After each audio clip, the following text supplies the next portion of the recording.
Congressman Griffin, let's begin with the non-controversial Representative Ryan budget plan that has been at the top of the agenda for everybody these past couple of weeks. I'm obviously joking about it being non-controversial. Medicare has been one of the most controversial parts of this plan that comes out of here. Let me ask the question this way.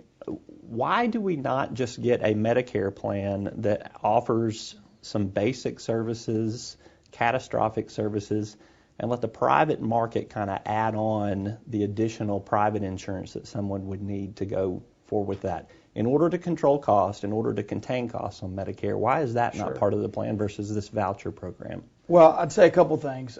First of all, it's not a voucher program. And if you look at the origins of this plan, it goes back to the Clinton Medicare Commission. 1998 was appointed, and 1999 they put the report out. That was led by Senator Breaux of Louisiana and Congressman Thomas.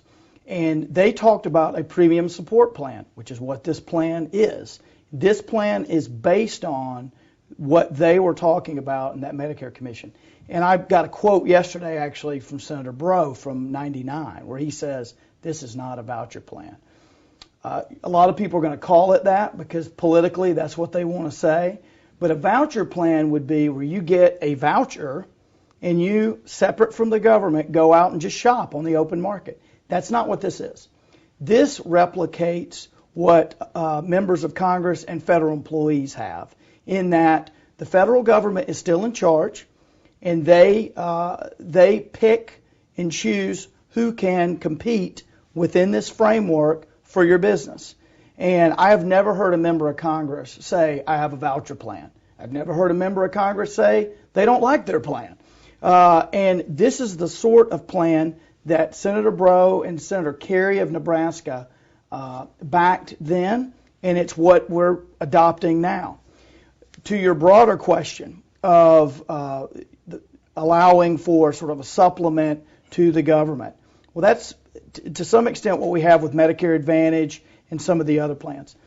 This keeps all of it under the federal government, and that is why it is not privatized.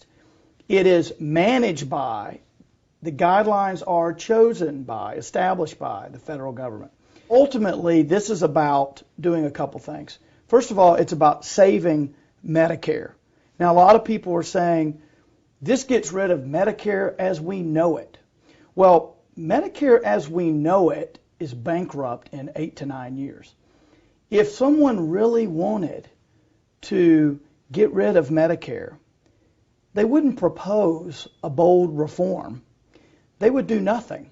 If you do nothing, the status quo will kill Medicare. So first and foremost, we all acknowledge, well, most of us acknowledge, that Medicare is on its way to bankruptcy.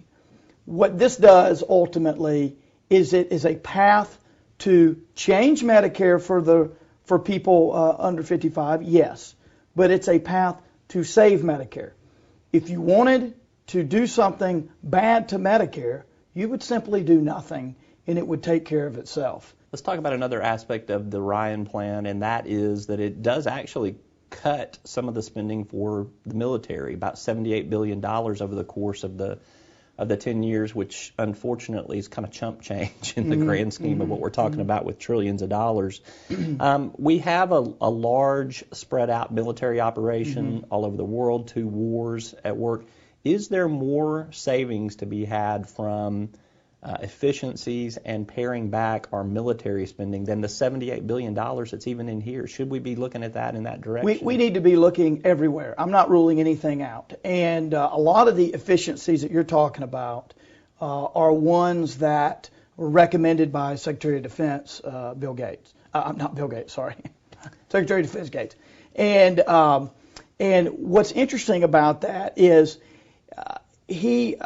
Secretary Gates and the Budget Committee, they looked at this, and we talk about cuts, but there is a difference between, often there's a difference between a Washington cut and a cut to you and me. And what I mean by that is, to us, if you receive more money next year than you receive this year, that's not a cut.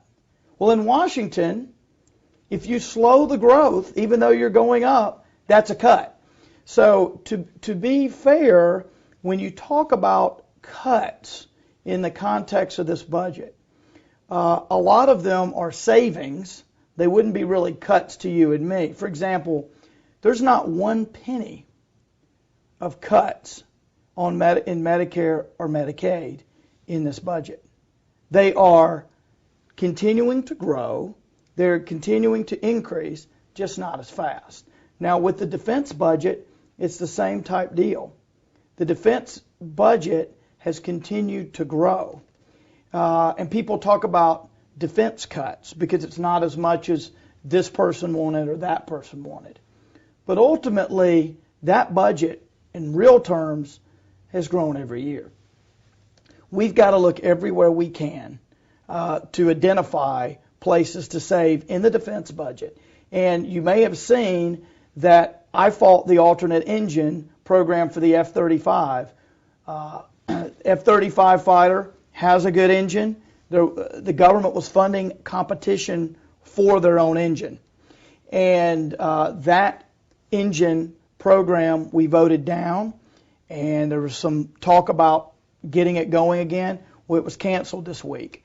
There's a lot more, in my view, that can be saved.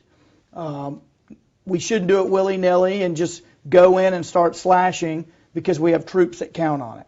But we should conduct vigorous oversight, and we should hold the Department of Defense accountable, and we should look for places where we can save. Let me tell you something that a lot of people don't know. The Department of Defense is required to produce auditable financial statements. They haven't done it, ever. They can't do it. They are unable. So I am working on some legislation that would set some benchmarks and require them to check in with Congress and tell us how they're doing to get to that point. Every taxpayer dollar is precious, whether it's at DOD or somewhere else, and we've got to make sure it's being spent wisely. And I can't look you in the eye or that camera and say all the money at DOD is being spent wisely, because I know it's not. And I can't even tell you that all of it's being spent on national security, because it's not. And you don't have auditable statements. You don't have auditable financial statements for DOD, and that's got to change.